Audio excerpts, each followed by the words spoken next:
Caroline Adam, bonjour. Oui, bonjour. Vous êtes députée ensemble de la huitième circonscription des Français de l'étranger. Ce samedi, trois otages, Kay Siegel, Yarden Bibas et Ofer Calderon, ont été libérés. Ma première question, quelle a été votre réaction en voyant ces images?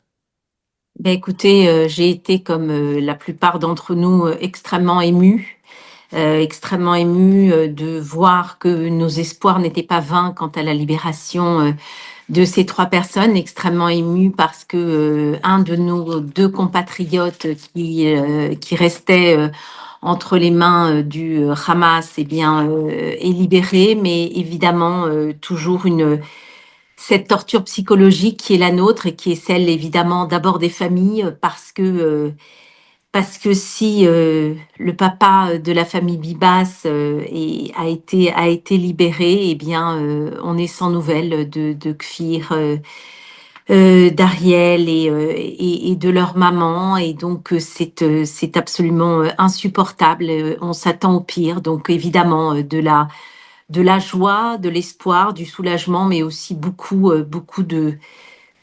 d'angoisse par rapport à l'avenir. Et bien sûr, on pense aux 89 otages qui restent encore entre les mains du Hamas, et on continuera à être mobilisé pour la libération de tous les otages. Alors sur X, Emmanuel Macron a dit son soulagement après la libération de l'otage franco-israélien Ofer Calderon, mais a également exprimé ses pensées à Ouad Yahalomi, 50 ans, l'autre otage franco-israélien. C'est donc une joie modérée pour la diplomatie française? Écoutez, moi, je suis pas diplomate, je suis députée des Français qui habitent en Israël. Ce que je peux vous dire, c'est évidemment une joie qu'Ofer Calderon, dont on a reçu de nombreuses reprises la famille à l'Assemblée nationale, soit enfin libérée. Mais bien sûr, on ne peut pas ne pas penser à Ouad Yahaloumi. On a aussi reçu très récemment sa famille. On a reçu la mère de ses enfants, son épouse et ses deux enfants et sa belle-sœur. Elles sont venues à l'Assemblée nationale. Donc, ces deux petits de 10, 11 ans et de 13 ans. Ethan qui vient de fêter sa bar mitzvah sans son père. Et on a assisté à une souffrance indicible. Et c'est la raison pour laquelle, bien sûr, tout ça est modéré parce qu'on a envie de revoir également Ohad qui figure sur la liste. Et malheureusement, on sait aussi que sur cette liste-là, il n'y aura pas que des vivants. Donc c'est une angoisse supplémentaire pour l'avenir et une barbarie de plus que fait subir le Hamas. Alors, vous évoquez une barbarie. Comment ne pas parler de Yarden Bibas, 35 ans, qui avait été enlevé avec sa femme, Chérie, et ses deux enfants, Ariel, 5 ans aujourd'hui, Kfir, 5 ans. Le sort de cette famille est très rapidement devenu le symbole de la barbarie du Hamas. Est-ce qu'on reconnaît là, notamment, non seulement une torture psychologique de libérer uniquement le père et pas le reste de la famille, mais aussi de libérer uniquement un seul otage franco-israélien et pas les deux? Le Hamas est aujourd'hui l'illustration de la cruauté la plus absolue, qui a compris ce qu'il fallait faire malheureusement aussi en termes de communication. Et donc, il nous impose cette cruauté et cette volonté d'être maître du temps et d'être maître des événements. Et donc d'être maître dans la libération. Donc à part les noms, c'est le Hamas qui décide de quand et de qui va-t-il libérer avec ces mises en scène absolument abjectes sur certains otages. Donc voilà, ne pas libérer la famille Bibas, eh bien, c'est sans doute, on ne sait pas, mais peut-être que ça annonce le pire. Et faire subir ça à Yarden, qui a, je crois, d'ailleurs, été informé pendant sa captivité de ce que sa famille aurait été assassinée par le Hamas, Kfir, qui est le plus petit otage du monde et qui a été arraché à son berceau à 9 mois et demi. Euh, Comment ne pas penser que cette cruauté-là devrait emporter une condamnation évidemment unanime de tout le genre humain et de tout ce qui fait notre humanité. Alors, depuis l'accord entre Israël et le Hamas, 18 otages ont été libérés, mais cette semaine, nous avons appris que sur les 33 otages libérables, 8 sont morts. Est-ce que vous redoutez ce moment où on verra sortir des voitures de la Croix-Rouge les corps sans vie des otages? Après, le temps du soulagement, le temps de rire, passer au temps des larmes.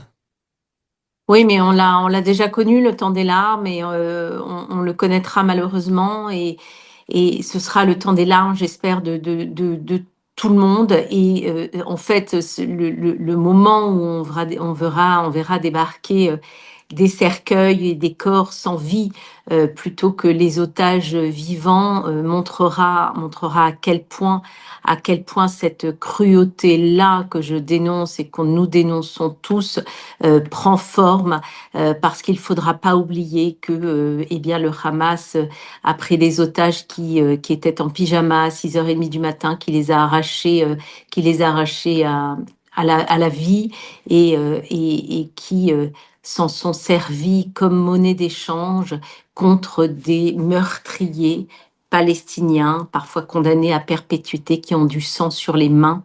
Donc voilà, et en même temps, c'est une sacralisation de la vie aussi. C'est-à-dire que pour Israël, la vie est plus importante que tout, et évidemment, on est sacralisation de la vie d'un côté, et en même temps sacralisation de la mort, si je puis dire, de l'autre côté. Donc c'est ce qui fait évidemment la différence entre la barbarie et la civilisation. En échange de ces 18 otages, l'État hébreu a dû libérer plus de 500 prisonniers palestiniens et prévoit d'en libérer d'autres, malheureusement. Est-ce que vous pensez que c'est un bon accord? Surtout que demain, nous allons rentrer dans la deuxième phase. D'accord. Écoutez, on va dire que cet accord était nécessaire parce que ce qui compte avant tout, c'est de libérer nos otages. Ce qui compte avant tout, c'est de les revoir. Ce qui compte avant tout, c'est qu'ils retrouvent leur famille. Et pour ça, comme je l'ai dit, pour Israël, c'est faire passer la vie avant tout, et cette vie n'a pas de prix. Bien sûr que c'était obligatoire d'envisager cet accord, et que cet accord se fasse. Et puis de l'autre côté, on pense bien évidemment à la dangerosité des terroristes qui vont être libérés ou qui l'ont déjà été. On pense à cette disproportion absolue du nombre, 50 Palestiniens meurtriers contre des innocents, contre parfois un innocent israélien, quand bien même il serait soldat, ou 30 contre un civil. C'est abject, mais c'est comme ça, il faut l'accepter, parce qu'encore une fois, c'est d'abord et avant tout nos otages. Alors cette semaine, nous avons commémoré les 80 ans de la libération du camp d'Auschwitz par l'armée soviétique. Et le lendemain, vous avez déclaré, je vous cite, «La bête immonde est de retour parmi nous. Elle a pris forme le 7 octobre 2023 dans une pornographie de l'horreur et la haine des Juifs est exaltée par un dangereux parti à l'extrême gauche de cet hémicycle.» Suite à vos propos, plusieurs députés insoumis ont quitté l'hémicycle. Ça montre quoi selon vous? Alors, si je dois reprendre une expression populaire, je dirais qu'ils se sont morveux se mouche. Je n'ai à aucun moment dans mon propos, dans ma question au gouvernement, j'ai indiqué le mot de LFI. Pour autant, évidemment, ce sont les LFistes qui sont partis, parce que j'ai parlé d'antisémitisme résiduel, j'ai parlé de chasse aux juifs dans les rues d'Amsterdam et d'absence de condamnation de leur part. J'ai évidemment évoqué ces étudiants juifs qui sont chassés d'un amphi. J'ai évoqué l'inversion accusatoire, Hamas résistant, et puis j'ai évoqué évidemment le fait d'appeler otages ces meurtriers de juifs. Donc ils se sont sentis visés à juste titre. Aujourd'hui, LFI est devenu le parti le plus dangereux en termes d'antisémitisme de notre République. C'est le premier parti antisémite de France. Les exemples sont légion, et je crois que la responsabilité de la gauche aujourd'hui, de la gauche laïque, de la gauche républicaine, est vraiment de mettre un cordon sanitaire autour de LFI, qui n'est plus fréquentable de quelque manière que ce soit. On ne peut plus s'allier avec ce parti-là. Vous savez, dans ma question, à un moment donné, j'ai dit les mêmes causes produisent les mêmes effets. C'est aussi de l'indifférence, c'est aussi du déni et c'est aussi uniquement de la volonté clientéliste électorale que peut surgir le pire. Et le pire aujourd'hui, c'est LFI et aussi par rapport à sa complaisance envers l'islamisme. Donc la gauche doit prendre aujourd'hui ses responsabilités, elle doit avoir le courage de rompre définitivement avec ce parti abject et ce parti qui devrait être le parti infréquentable de notre République. Alors, suite à donc à ces propos-là, certains députés insoumis réclament des sanctions contre vous. Yaël Braun-Pivet, la présidente de l'Assemblée nationale, n'a pour l'instant pas donné de suite. Est-ce que vous avez du nouveau?